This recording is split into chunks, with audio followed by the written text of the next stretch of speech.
मैं तो कहता हूं कि B.R. अम्बेडकर के बाद और किसी अगर नेता की को अगर ये सेलिब्रेट किया जाता है वो कर्पूरी ठाकुर क्रम में, तो उन्होंने 3 ही मुख्यमंत्री का नाम लिया था, डॉक्टर श्री कृष्ण सिंह का, कर्पूरी ठाकुर का और नीतीश कुमार का नाम लेके कहा कि नीतीश जी हमारे महत्वपूर्ण सहयोगी हैं। तो इससे पता चलता है कि कर्पूरी ठाकुर की बीजेपी के लिए, खासकर प्रधानमंत्री मोदी के लिए क्या अहमियत है। नमस्कार, बिहार तक में आपका स्वागत है और मैं हूं सुजीत। आज स्टूडियो में खास मेहमान हैं संतोष सिंह, जो कि सीनियर असिस्टेंट एडिटर हैं द इंडियन एक्सप्रेस के। इनसे चर्चा करेंगे अभी बिहार की राजनीति पर, अभी जो उपचुनाव हुए हैं उसके बारे में भी चर्चा होगी। और इन्होंने एक किताब लिखी है, the Jan Nayak Karpoori Thakur, voice of voiceless. तो इस पर चर्चा अगर ना हो तो ये ठीक नहीं रहेगा। उस किताब के बारे में ही पूछेंगे कि भाई लॉन्च तो हो गया, कैसा चल रहा है और क्या उसका रिस्पांस कैसा आया है। लेकिन सबसे पहले शुरुआत करेंगे उपचुनाव से। जो 4 विधानसभा के उपचुनाव हुए हैं, चुनाव तो हो गए, अब परिणाम का इंतजार है। तो परिणाम का इंतजार सबको है, लेकिन मुझे लगता है कि जो पार्टियां हैं, जो गठबंधन है, और खास तौर पर जन सुराज पार्टी के संस्थापक प्रशांत किशोर रिजल्ट का बेसब्री से इंतजार कर रहे होंगे। तो बहुत बहुत स्वागत है संतोष जी आपका। थैंक यू सुजीत जी। तो पहले तो ये जानना चाहेंगे हम आपसे कि ये जो 4 विधानसभा के उपचुनाव हुए हैं, उसमें आपको क्या सिनारियो नजर आ रहा है, क्या तस्वीर उभर के आ रही है, परिणाम कैसे होंगे? मुझे लगता है कि त्रिकोणीय संघर्ष तो हम लोग शुरू से कर रहे हैं कि त्रिकोणीय संघर्ष सब जगह लग रहा है। और मैं सब जगह तो नहीं जा पाया था, मैं बेलागंज गया, वहां तो मुझे लगा कि फियर्स कंपटीशन तीनों है। इमामगंज में भी अच्छा कंटेस्ट है और रामगढ़ में भी मुझे लगता है कि 3 तरफ से है, जो कि अभी लीडिंग पार्टियां हैं। हमारा एनडीए और उधर महागठबंधन के बीच में सीधा मुकाबला है। और सबसे इंटरेस्टिंग बात होगी कि हम सबकी नजर ये है कि प्रशांत किशोर क्या कर पाते हैं। प्रशांत, क्योंकि वो 25 के लिए एक तरह से है कि वो एक कहते हैं कि दही का जामन होता है, जिसको जोरन बोलते हैं हम लोग देशज भाषा में। चावल पका है कि नहीं, एक हाँ, वो एक पता चलेगा कि क्या कर पाते हैं। मान लीजिए कि अगर एक आध सीट जीत जाते हैं, पहला उनका एमएलए बन जाता है, तो ये बड़ी बात होगी इस चुनाव में। तो ये उत्सुकता है, सबको लग रहा है कि सीटिंग बचा पाएंगे नहीं बचा पाएंगे। जिस तरारी में लग रहा है कि बीजेपी को लग रहा है कि इस बार हम लोग सीपीआईएमएल से वापस ले लेंगे, पहले हम जीता करते थे। तो मुझे लगता है कि क्लोज कंटेस्ट है, मतलब एनीबॉडीज गेम है। अभी तुरंत डिक्लेयर करना ये बदलाव प्रशांत किशोर के मैदान में आने से हुआ है। हाँ, प्रशांत किशोर के आने से मान लीजिए कि वो कितना लाते हैं कि जितना percent vote, irrespective of that, वो थर्ड एंगल तो बन गया है। अब कितना ला पाते हैं उसी पर खेल होगा। एक चीज और संतोष जी हम लोग को लग रहा है, जैसे कि जो छत्रप हुआ करते थे, जिनका गढ़ हुआ करता था, जैसे बेलागंज में सुरेंद्र यादव, इमामगंज में जीतन राम मांझी, रामगढ़ में जगदानंद सिंह का परिवार। हाँ। तो ये जो मतलब उस इलाके के जो जिनका वर्चस्व रहा है, किला रहा है, हाँ। वो किला भी कहीं ना कहीं हिल रहा है। हाँ, वो देखने की बात है कि वो किला हिला कि कितना हिला, ये बड़ा बहुत इंटरेस्टिंग बात है। और थोड़ा सा परिवारवाद इसमें प्रशांत किशोर की उपस्थिति की वजह से, और तीनों जो सीट आपने नाम दिया, तीनों परिवारवाद वाला है। बिल्कुल ना, तो परिवारवाद तो तरारी में भी है, मान लीजिए। हाँ, सुनील पांडे के, हाँ, तरारी में भी है, उस तरह से तरारी में भी है। इन तीनों जो बड़े बड़े नेता हैं, उनके पुत्र या पुत्र वधू, वो सब खड़े हैं। और जैसा आपने कहा कि उनका किला कितना होता है, तो सुरेंद्र यादव 35 बरस, बताइए 35 साल से 8 बार रह चुके हैं, अपने बेटे को खड़ा किया है। तो उस किला के में अगर क्रैक भी अगर आ जाता है, मान लीजिए कि 5000 वोट से ही जीते वो, तो भी वो एक तरह से जेडीयू ने कितना प्रयोग किया, 20 साल शासन कर रही है जेडीयू, लेकिन एक बार भी बेलागंज में नहीं आ पाए।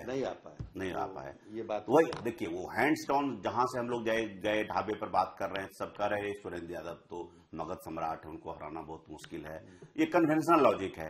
तो यही होता है कि प्रशांत किशोर क्या कर रहे हैं। अच्छा, ये चुनाव तो संपन्न हो गया है और आपने इतनी बड़ी किताब लिखी है जननायक कर्पूरी ठाकुर जी पर, जिनको इसी साल भारत रत्न भी मिला है। प्रधानमंत्री आए थे अभी दरभंगा और आज भी जमुई में थे। कर्पूरी ठाकुर का आज भी जितना मतलब वो नाम ले रहे हैं, आपको क्या लगता है कितनी प्रासंगिकता है और इस चुनावों में कितना प्रभाव रहता है? कर्पूरी जी के आदर्शों का, उनके विचारों का?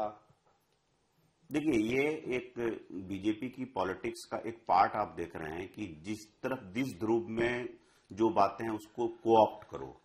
आज से 20 साल पहले ये स्थिति नहीं थी। मुझे एक संदर्भ याद आ रहा है, सुशील कुमार मोदी ने मुझे बताया था। एक बार वो पितृपुरुष जिनको बोलते हैं कैलाशपति मिश्र के पास गए मिलने के लिए, और जो कर्पूरी ठाकुर की सरकार में मंत्री भी रहे हैं, तो उनके पास मिलने गए ये विचार लेकर के। ये तकरीबन लेट 90s की बात होगी कि हम उनका जन्म मनाना चाहते हैं, जन्म दिवस। तो उन्होंने झिड़क के कहा कि भाई तुम्हारी पार्टी में नेता नहीं है। लेकिन तब से लेके जब उसके बाद कुछ ही दिनों वर्षों के बाद नंद किशोर यादव स्टेट प्रेसिडेंट बनते हैं, और 2000 के आसपास से लेके बीजेपी उनका जन्मदिवस मनाना शुरू करती है, और तकरीबन सारी पार्टियां मनाना शुरू करती है। उनका जन्मदिवस कर्पूरी ठाकुर का शुरू हो जाता है। और आज 2024 में देखिए कि एनडीए सरकार उनको भारत रत्न देती है। एक पूरी सर्किल कंप्लीट हो जाता है।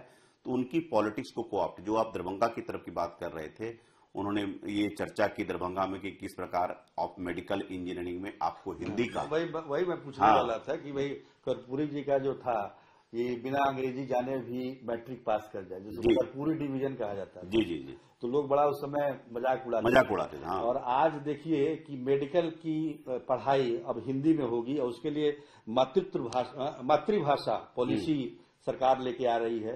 इसका जिक्र प्रधानमंत्री ने दरभंगा में भी किया, और आज जमुई में किया कि ट्रैवल का मतलब कि प्रासंगिकता है अभी कर्पूरी जी का, मतलब उन्हीं के अनुसार चला जा रहा है। उनकी प्रासंगिकता बल्कि बढ़ रही है। हाँ, बढ़ रही है। प्रासंगिकता ही नहीं है, क्योंकि एक ध्रुव में आप देख रहे हैं कि बीजेपी की जो पॉलिटिक्स है, जैसे नेशनलिज्म की पॉलिटिक्स है, उनकी पॉलिटिक्स से माने जाते हैं, और रिलीजन वाली बेस्ड पॉलिटिक्स है, उसमें डेवलपमेंट का मिक्स है। दूसरा ध्रुव समाजवाद का है, वो एक समाजवाद कहीं कहीं कमजोर हो रहा है। तो उसमें सबसे बड़े आइकन के रूप में अभी भी जो समाजवाद के हैं वो कर्पूरी ठाकुर हैं। मैं तो कहता हूं कि बी आर अम्बेडकर के बाद और किसी अगर नेता की को अगर ये सेलिब्रेट किया जाता है वो कर्पूरी ठाकुर है आज के डेट में। और इस सच्चाई को ये जानते हैं, क्योंकि आपको याद होगा कि जब प्रधानमंत्री जब विधान परिषद का जो 100वां साल था उसमें आए थे कार्यक्रम में, तो उन्होंने 3 ही मुख्यमंत्री का नाम लिया था, डॉक्टर श्री कृष्ण सिंह का, कर्पूरी ठाकुर का और नीतीश कुमार का नाम लेके कहा कि नीतीश जी हमारे महत्वपूर्ण सहयोगी हैं। तो इससे पता चलता है कि कर्पूरी ठाकुर की बीजेपी के लिए, खासकर प्रधानमंत्री मोदी के लिए क्या अहमियत है। तो आप वो देखिए कि दरभंगा की चर्चा से वो फिर से जाहिर हो गया। बिल्कुल। तो इसमें कोई दो राय नहीं है कि कर्पूरी जी की बिहार की राजनीति में या देश की राजनीति में आज भी प्रासंगिकता है एकदम। दूसरा सवाल हमारा ये था कि एक कहा जाता है, हम चुनाव प्रचार में भी सुनते हैं, अभी चुनाव प्रचार में सुनते रहे कि जो गरीब, जो मजलूम, जो लाचार लोग हैं उनको आवाज देने का काम किसी ने किया तो लालू प्रसाद यादव ने किया। आपने जननायक कर्पूरी ठाकुर का लिखा है कि वॉइस ऑफ वॉइसलेस। दोनों के ये मतलब किसका माना जाए इसमें? नहीं, कर्पूरी ठाकुर पहले आए ना, पहले आए। बीजारोपण उन्होंने किया ना, इसको आगे बढ़ाया इन्होंने। हाँ, उसको आगे बढ़ाया। आप देखिए कि आप पितौंजिया ग्राम, जो कि कर्पूरी ग्राम के नाम से जाना जाता है, पितौंजिया झमस्तीपुर का, जहां कर्पूरी ठाकुर का जन्म हुआ था, उस गांव का आप देखिए कि एक नाई का घर चारों तरफ अप्रकाश से गिरा हुआ, नॉट जस्ट विलेज, उसके पूरे सराउंडिंग्स में। और जीत के कहां से आते थे? वो ताजपुर से। उनकी जाति का क्या संख्या थी? फॉर दैट मैटर वो जननायक कैसे बने? उनकी एक्सेप्टेबिलिटी के कारण से। उनका जो पॉलिटिक्स था एसिमिलेशन का था, लेकिन वो जो अंतर आप जो जानना चाह रहे हैं कि अंतर है एग्रेशन का। कर्पूरी ठाकुर की पॉलिटिक्स में एग्रेशन नहीं था, लालू जी की पॉलिटिक्स में एग्रेशन था, इसीलिए अगड़ा पिछड़ा खुल के आया। वो एक तरह से स्प्लिट भी हुआ। एक मौका भी था लालू जी के लिए। हाँ। उसी समय मंडल कमीशन लागू हालांकि रिजर्वेशन सबसे पहले लागू किया पिछड़ों के लिए कर्पूरी जी ने ही लागू किया। तो मतलब एग्रेशन की जहां तक बात करें तो उस समय भी हो सकती थी ना ये बात? नहीं, एग्रेशन उस समय क्या था ना कि ये देखिए, रिजर्वेशन को लेकर उस समय भी आंदोलन हुए थे कि नहीं हुए थे? हाँ, आंदोलन हुए थे। जब इन्होंने, देखिए ये इसकी शुरुआत तो हो चुकी थी जब 1970 में पहली बार कर्पूरी ठाकुर 70 के दिसंबर में बनते हैं पहली बार मुख्यमंत्री। तो उन्होंने ये ड्राफ्ट जो मुंगेरी लाल कमीशन का है तैयार कर दिया था, लेकिन तब तक उनकी सरकार चली गई। ये इन्होंने सेटअप किया भोला पासवान शास्त्री जब सरकार बनती है 71 में। और इसको अब देखिए विडंबना, देखिए ये प्रस्तुत किया जाता है कांग्रेस के मुख्यमंत्री जगन्नाथ मिश्रा को सबमिट किया था 1976 में, उन्होंने कुछ नहीं किया। कर्पूरी ठाकुर ने जगन्नाथ मिश्रा को सदन में कहा था कि डॉक्टर साहब ये तो आपको पेश किया गया था, आपने क्यों नहीं लागू किया? मैं लागू कर रहा हूं 78 में। 1.5 बरस का इंतजार करना पड़ा, क्योंकि देखिए तब भारतीय जनसंघ था भाजपा, वो अपनी जो कोर वोटर्स थे उनके जो थे अपर कास्ट बेस्ड, उससे इतर जाना नहीं चाहती थी, प्रयोग नहीं करना चाहती थी। तो काफी खींचतान होने के बाद जो है ये लागू हुआ। उन्होंने कहा कि नहीं अब हम लागू करेंगे, क्योंकि उनके वो इसका मैनिफेस्टो का मॉडल कमीशन भी तो मुझे लगता है कि कांग्रेस को ही सबमिट हुआ था, बाद में वीपी। हाँ एकदम, हाँ उन्हीं के कांग्रेस की सरकार इंदिरा गांधी को सबमिट हुआ था, लेकिन विश्वनाथ प्रताप सिंह लाद किया। तो कांग्रेस जो आज जो पॉलिटिक्स जो बात करती इसका फेवर कर रही है, तो उन्होंने बहुत सारे हिस्टोरिक चांसेस को मिस कर दिए हैं जो उनको करना चाहिए था। तो कर्पूरी ठाकुर की पॉलिटिक्स में क्या था कि जो बोलते हैं कोटा विद इन कोटा, जो एमबीसी या एबीसी बोलते हैं या ओबीसी का जो डिवीजन है, उनका साफ ये कहना है कि ये ऊपर तक की जो हम डेवलपमेंट देते हैं, जो विकास का वेलफेयर ऊपर ही रह जाता है, फिल्टरों के नीचे नहीं जा रहा है। आज हम जस्टिस जी रोहिणी कमीशन के वो रिपोर्ट की बात कर रहे हैं, वो अभी तक प्रकाशित नहीं हुआ है, वो आया नहीं है, वो अगर आ जाएगा तो वो सब कैटेगराइजेशन की बात कर रही है। तो वो कर्पूरी जी आप देखिए कितना पहले इस चीज को, और ये नहीं वर्टिकल और हॉरिजॉन्टल भी 3% आज जो ईडब्ल्यूएस बोलते हैं उसके भी पायनियर कर्पूरी ठाकुर, महिला को 3% रिजर्वेशन उसके भी प्रणेता कर्पूरी ठाकुर। तो कर्पूरी ठाकुर की लिगेसी इसलिए बड़ी है कि जो सारी चीजें अभी हो रही है वो बहुत पहले उस चीज को सोच भी चुके थे, इम्प्लीमेंट भी कर चुके थे। इसीलिए कर्पूरी ठाकुर की पॉलिटिक्स, अगर एक अच्छा सा सोशल प्लेटर किसी पार्टी को चाहिए, बीजेपी जैसी बड़ी पार्टी को, तो कर्पूरी ठाकुर और भी प्रासंगिक हो जाते हैं उनके लिए। मतलब आरक्षण को लेकर जो राजनीति आज चल रही है, कांग्रेस जिस तरह से एग्रेसिव रहती है कि भाई बीजेपी जो है आरक्षण को खत्म करने चाहती है, तो कर्पूरी ठाकुर का इसमें कितना आप देखते हैं? कर्पूरी ठाकुर को जिस तरह से आगे लेके बीजेपी चल रही है, क्या यही कारण है कि जो अटैक हो रहा है रिजर्वेशन को लेकर या संविधान को लेकर, उससे बचाव हो सके, बचा जा सके? कर्पूरी ठाकुर एक ढाल के रूप में खड़े हो, जिस प्रकार से चर्चा बीजेपी कर रही है। एकदम, आप देखिए कि इसी साल चरण सिंह को भारत रत्न मिलता है। कर्पूरी ठाकुर दो जो बड़े आइकन है विपक्ष के खंबे के, क्योंकि उसको तो इन्होंने कोऑप्ट कर लिया। तो वो आपने सही शब्द इस्तेमाल किया कि एक तरह ढाल कि भाई तुम्हारे आइकन को हम भारत रत्न दे रहे हैं, तुमने क्यों नहीं दिया था, प्रश्न पूछा। तो वो कह रहे हैं कि सबका साथ सबका विकास, जो उसी पैराफ्रेजिंग है जो वो जो बात कर रहे हैं सोशलिस्ट कैंप वाले, तो वो सोशलिज्म का भी इनपुट इनके पास है। इनके पास इन्होंने ये अपनी इनकी पॉलिटिक्स में किया कि तुम्हारे पास क्या क्या अच्छा चीज है सब ले लो, जिससे जो मिले। इसीलिए उनको कोई दुराव नहीं। लौह पुरुष को भी, अब देखिए लौह पुरुष को भी अब बचे कौन है? अब बीपी सिंह ही बचे हैं भारत रत्न देने के लिए। अब डॉक्टर राम मनोहर लोहिया ही बचे हैं ना, तो सब पूरा कंप्लीट हो जाएगा। इसीलिए देखिए कि कर्पूरी ठाकुर की जब भी बात होती है, वो आप देखिए उनके स्वर में मतलब किस तरह से नरमी आती है, वो एक श्रद्धा का भाव होता है। और इसीलिए कर्पूरी ठाकुर इतने बड़े आइकन बने हुए हैं। और क्योंकि देखिए कोई भी प्रैक्टिसिंग जितने भी चीफ मिनिस्टर थे, किसी का नाम नहीं आता है। डॉक्टर लोहिया के, उनको कर्पूरी ठाकुर को लोहिया इन एक्शन कहा जाता था। वही थे कि जिन्होंने अपने ऐसे लैंडमार्क डिसीजन, चाहे वो अंग्रेजी हटाओ वाली बात थी या रिजर्वेशन से छोटे छोटे टैक्स, जिसे घाट पर टैक्स लगता था, दुल्हन जब पार करती थी उसको घटई बोलते थे, वो सब उन्होंने हटाया। स्कूल का फी का खत्म करने के आजादी के बाद कितने मुख्यमंत्री हुए, हाँ कहां चर्चा हुआ। और इन्होंने कुल मिलाकर कितना राज किया एज चीफ मिनिस्टर? 2 साल में 3-4 महीने कम, 77-79 के बीच में, 6 महीने पहले, और 10 और जोड़ लीजिए, उप मुख्यमंत्री भी जोड़ लीजिए, 10 महीने। प्रासंगिकता कभी खत्म नहीं होने वाली है कर्पूरी जी की। और लेकिन चलते चलते एक सवाल आपसे पूछेंगे जरा।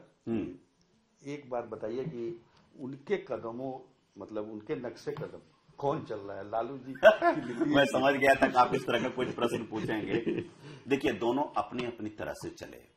जैसे कि आप बोले ना कि जो एक प्रोमिनेंट वॉइस है, जैसे कि कुर्सी पकड़ना जो सीखा, जो कि वंचित लोगों ने, ओबीसी ने, ईबीसी ने, इवन शेड्यूल कास्ट के लोगों ने, वो लालू जी के राज में एग्रेसिवली एकदम, जो कि नीचे बैठते थे, दुब के रहते थे, तन के थोड़ा सा चलना, कुर्सी पकड़ना थाने में जा करके, वो लालू जी के राज में उन्होंने एक तरह से मुख्यमंत्री के चेयर को वो रोड पर लेके चले आए, वहां बच्चों को नहला रहे हैं वाटर पंप से, वो सब जमाना आपने कवर शुरुआत के दिनों में आपने कवर किया है।